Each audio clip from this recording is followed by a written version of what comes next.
Hello friends, আজকের মুভিটি parallel universe monster সম্পর্কে, যা একটি নোবেলের দুনিয়া। তাহলে মুভিটি শুরু করা যাক। মুভির শুরুতে আমরা দেখি একটি রহস্যময় জায়গা, যেখানে এক লোক তার মেয়েকে খুঁজছিল। আর তখন তার সামনে একটি ভয়ঙ্কর মনস্টার চলে আসে, আর তখনই তার চোখ খুলে যায়। এর মানে সে স্বপ্ন দেখছিল। এই লোকটির নাম হচ্ছে গোয়ান। সে একটি পাহাড়ে বসেছিল, আর তখনই সে একটি ট্রাককে তার দিকে আসতে দেখে। সে ট্রাকের দিকে নিশানা করে পাথর মারতে থাকে। তার নিশানা অনেক ভালো ছিল, তার পাথরগুলো ট্রাকের মধ্যে গিয়ে লাগে। আর তখনই ট্রাকটি আনব্যালেন্স হয়ে যায়। এরপর ট্রাক থেকে একটি লোক বাহিরে আসে। গোয়ান ওই ট্রাক ড্রাইভারের কাছে যায় আর তাকে মারতে থাকে। সে তাকে জিজ্ঞেস করে, বলো আমার মেয়ে কোথায়? তোমরাই তাকে কিডন্যাপ করেছ।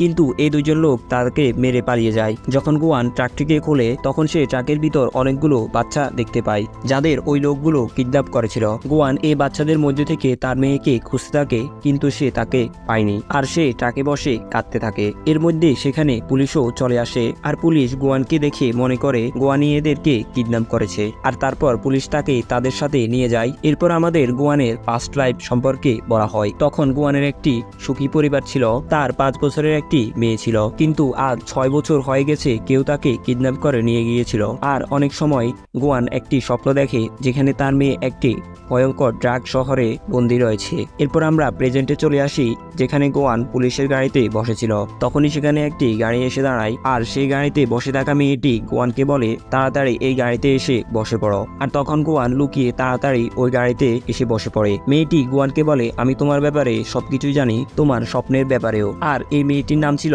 লিন। সে গোয়ানকে বলে, তোমার মেয়েকে খুঁজতে আমি তোমাকে সাহায্য করব, কিন্তু এর বদলে তোমাকেও একটি কাজ করতে হবে। সে তাকে এক জায়গাতে নিয়ে আসে। সেখানে টিভিতে একটি লোক লাইভ আসছিল। সে লোকটি একটি নোবেলের গল্প শোনাচ্ছিল। সেই কাহিনীতে আমরা একজন যোদ্ধাকে দেখি, তার পিছনে কিছু লোক ছিল যারা তাকে মারতে যাচ্ছে। কিন্তু তখন সেখানে সেই যোদ্ধার বোন চলে আসে। সে ওদের সবাইকে মেরে তার ভাইকে বাঁচিয়ে নেয়। সেখানে একজন বয়স্ক যোদ্ধাও ছিল। সে এটা দেখে ওই মেয়েটিকে মারতে যায়, কিন্তু ওই যোদ্ধাটি তার বোনকে তো বাঁচাতে পারেনি, কিন্তু সে উপরে এসে ওই বুড়ো লোকটিকে মেরে ফেলে। ওই যোদ্ধাটির নাম ছিল কংওয়ান। এখন এরপর ওই বুড়ো লোকটির শরীরে লেগে থাকা শির তার শরীরে এসে লেগে যায়। আর যখনই ওই শিলটি কং এর গায়ে পুরো আটকে যায়, তখন তার ভিতর থেকে একটি চোখ বাহিরে আসে, আর চোখটি তার রক্ত চুষে নেয়। আর সে বলে, যদি তুমি ওই মনস্টারটিকে মারতে যাও, তাহলে আমাকেও সাথে নিয়ে যাও। আর যখনই সে এটা ভাবে, তখনই গল্প শেষ হয়ে যায়। সেখানে ওই বিজনেসম্যান পিচ দিচ্ছিল, আর সে অজ্ঞান হয়ে পড়ে যায়। আর অন্যদিকে লিন গোয়ানকে বলছিল, এই নোবেলের শেষে ওই যোদ্ধা ওই মনস্টারটিকে মেরে ফেলবে। কিন্তু অদ্ভুত কথা হলো এটা যে এই নোবেল আসল জীবনের সাথে যুক্ত ছিল। নোবেলের দুনিয়া এই দুনিয়ার সাথে মিলে গেছে।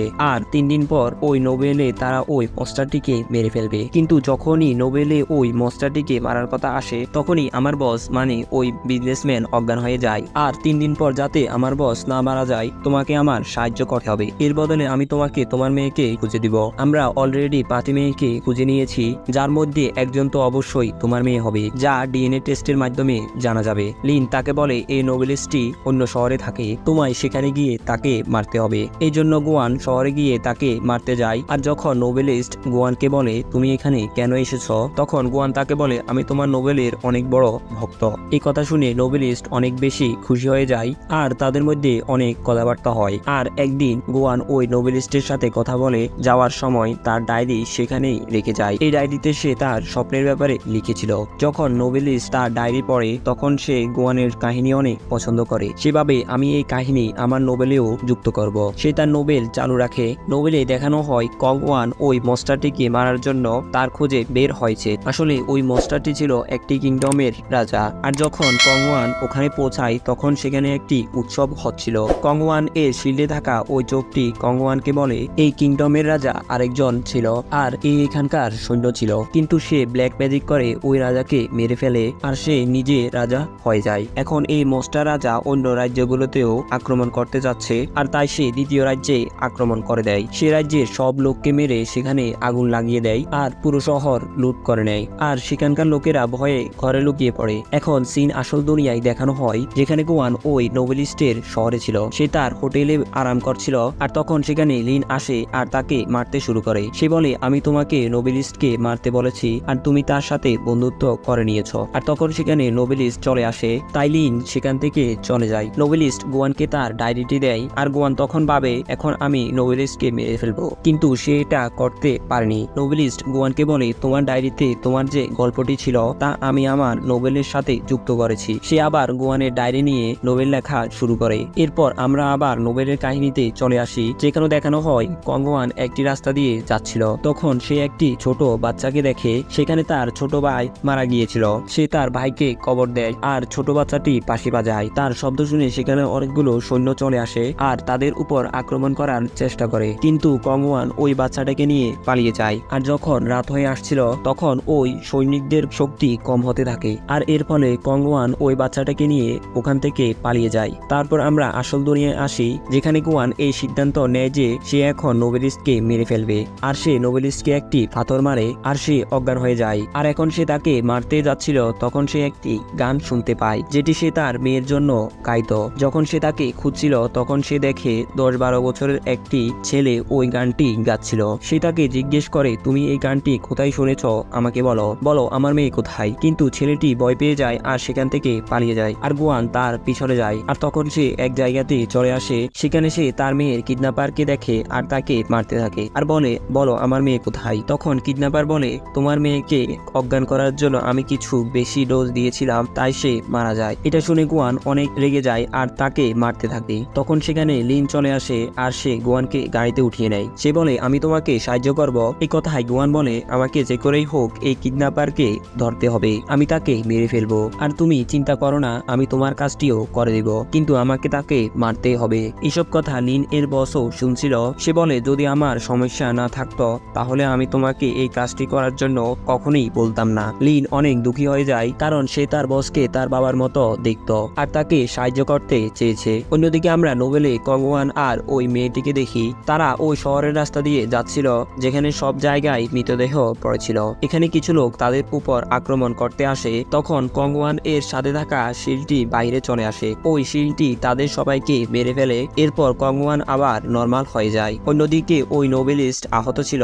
সে গুয়ানকে বলে, আমি জানি না কে আমাকে আক্রমণ করেছিল। সে আরো বলে, আমার নোবেলে আমি তোমার আর তোমার মেয়ের সম্পর্কে লিখেছি। নোবেলে কংগুয়ান যে মেয়েটির সাথে আছে সে তোমার মেয়ে, যে কি তার মা বাবাকে খুঁজছিল। আর যে সৈন্যটি তাদের উপর আক্রমণ করতে এসেছিল সে তাদের উপর আক্রমণ করতে নয়, সে তার মেয়েকে বাঁচাতে এসেছে। এটা তোমার ক্যারেক্টার ছিল, কারণ তোমাদের দুজনের চেহারায় একই রকম চিহ্ন আছে। গুয়ান নোবেলিস্টকে বলে, দয়া করে কি তুমি তোমার নোবেলটিকে তাড়াতাড়ি শেষ করতে পারবে, যাতে আমি আমার মেয়েকে খুঁজতে পারি, কারণ তোমার নোবেল আসল জীবনের সাথে যুক্ত। এরপর তারা ঘরে চলে আসে। তখন গুয়ান নোবেলিস্টের ঘরে লিন এর বসের ছবি দেখে। নোবেলিস্ট বলে, এই লোকটি আর আমার বাবা বন্ধু ছিল, কিন্তু আমার বাবার রহস্যময়ভাবে মৃত্যু হয়ে যায়। লিনও বাইরে থেকে এসব কথা শুনছিল। এরপর লিনও বুঝতে পারে যে তার বস মিথ্যা কথা বলছিল, যে ওই নোবেলিস্টটি তাকে মারতে চাচ্ছে। লিন বুঝতে পারে নোবেলিস্টের বাবা আর আমার বস বিজনেস পার্টনার ছিল, আর লিনের বসই নোবেলিস্টের বাবাকে মেরেছে। আর সে অভিনয় করছিল যাতে সে তার ছেলেকেও মারতে পারে। লিন তার বসকে ফোন করে আর বলে, আমি আপনাকে অনেক বেশি বিশ্বাস করতাম, কিন্তু আপনি তো আপনার কাজ সবার পর আমাকেও মেরে ফেলবেন। এখন আর আমি আপনার কোনো কাজ করব না। এরপর তার বসের লোক তাকে কিডন্যাপ করে নেয়। অন্যদিকে গুয়ানও বুঝে যায় যে আসলে সত্যি নাকি। সে নোবেলিস্টকে নিয়ে একটি লাইব্রেরিতে চলে আসে, যাতে তারা তাদের জীবন বাঁচাতে পারে, কিন্তু সেখানেও লিনের বসেরা চলে আসে।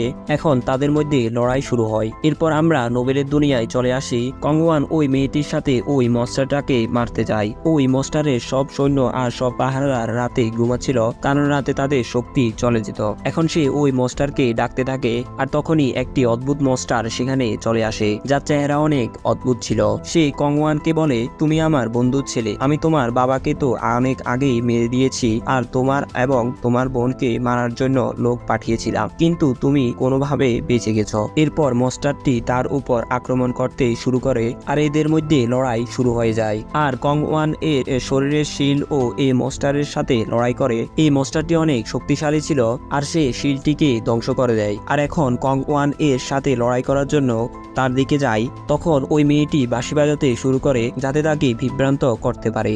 এটা দেখে ওই মনস্টারটি অনেক বেশি রেগে যায় আর সে তার পেট থেকে কিছু টেন্টিক্যাল বাইরে আনে, যেটি ওই মেয়েটিকে তার ভিতরে নিয়ে যায়। কিন্তু এখন আমরা আসল দুনিয়ায় দেখি নোবেলিস্টের উপর কেউ আক্রমণ করে দিয়েছে আর তার নোবেল এখানে অসমাপ্ত রয়ে যায়। লিন কোনোভাবে বেঁচে তাদের সাহায্য করতে চলে আসে। এরপর এরা নোবেলিস্টকে হাসপাতালে নিয়ে যায়, যেখানে লিনের বসও এই কথাটি মেনে নেয় যে আমি নোবেলিস্টকে মারতে যাচ্ছি।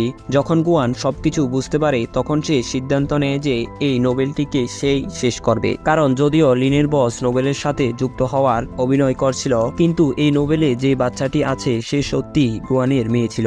বস তাকে বাধা দিতে আসে কিন্তু লিন তাকে পিছে ধাক্কা দেয়। অন্যদিকে নোবেলের যে গুয়ানের ক্যারেক্টারটি ছিল সেও বুঝতে পারে তার মনস্টার রাজা প্রতারক ছিল, যেমনি আসল দুনিয়ায় ওই বসটি প্রতারক ছিল। এজন্য সে তার উপর আক্রমণ করে দেয়। এরপর ওই সৈন্য আর কংওয়ান অনেক লড়াই করে আর সে তার মাথায় লেগে থাকা ওই তরোয়ালটিকে নিচের দিকে টেনে দেয়, যার ফলে মনস্টারটি দুই ভাগ হয়ে যায়। আর এখানে এই নোবেলের সমাপ্তি হয়ে যায়। কিন্তু গুয়ান এখনো অনেক দুঃখী ছিল, কারণ সে এখনো তার মেয়েকে খুঁজতে পারেনি। আর তখন সে হাসপাতাল থেকে বাইরে দেখে, বাইরে সে ওই বাচ্চাটিকে দেখতে পায় যে কি গান গাচ্ছিল।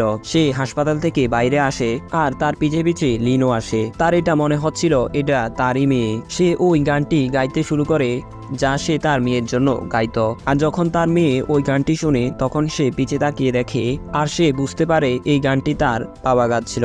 এরপর আমরা নোবেলের শেষ সিন দেখি, যেখানে ওই মেয়েটি কোনোভাবে ওই মনস্টারটির পেট থেকে বাইরে চলে আসে আর ওই সৈন্যের মাস্ক সরিয়ে তার বাবার মুখকে ধরে, মানে তার বাবা আর সে মিলে গিয়েছে। আর আসল দুনিয়ায়ও গোয়ান তার মেয়েকে খুঁজে পেয়ে যায়। আর এখানেই এই অসাধারণ মুভিটি শেষ হয়ে যায়। আর যদি আপনার কাছে এই ভিডিওটি ভালো লেগে থাকে, স্টোরিটি ভালো লেগে থাকে, এক্সপ্লেনেশন ভালো লেগে থাকে, তাহলে ভিডিওটি একটি লাইক এবং চ্যানেলটিকে সাবস্ক্রাইব করে দিবেন। দেখা হবে পরের ভিডিওতে। Thanks for watching. Good bye.